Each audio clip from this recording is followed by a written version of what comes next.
دوستو آج کی اردو ڈکشنری میں آپ کے ساتھ شیئر کر رہی ہوں لفظ حسب، جس کا مطلب ہوتا ہے مطابق، انوسار اور اکارڈنگ، اس سے مل کر بننے والے کچھ الفاظ جیسے حسب عادت، حسب بیان اور حسب منشا۔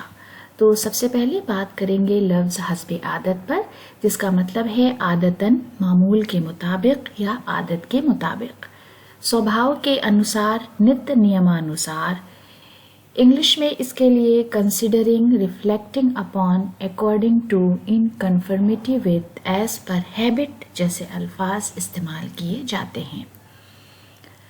مثال کے طور پر، میں حسب عادت کسی کو دیے ہوئے وقت سے پہلے ہی پہنچ جاتی ہوں۔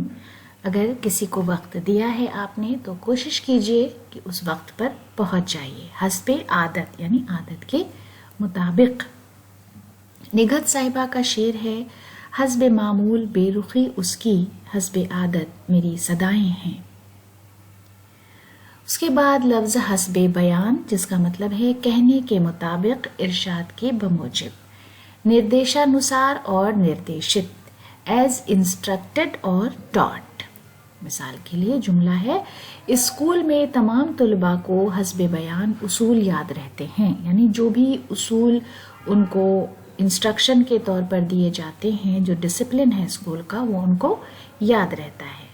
اس کے بعد حسب منشا، جس کا مطلب ہے مرضی کا، پاس خاطر سے، خواہش کے مطابق، ارادے کے موافق اور جیسا چاہا یا من پسند، من چاہا، منوانچھت اور اچھا کے انوسار، according to wish, as desired اور ڈیزائریس۔ مثال کے طور پر، طالب علم کے امتحان کا نتیجہ حسب منشا نہیں آیا، یعنی اس کی مرضی کے مطابق اس کا رزلٹ نہیں آیا۔ جان ایلیا کا شعر ہے، ہم کتابی صدا کے ہیں لیکن حسب منشا کوئی کتاب نہیں۔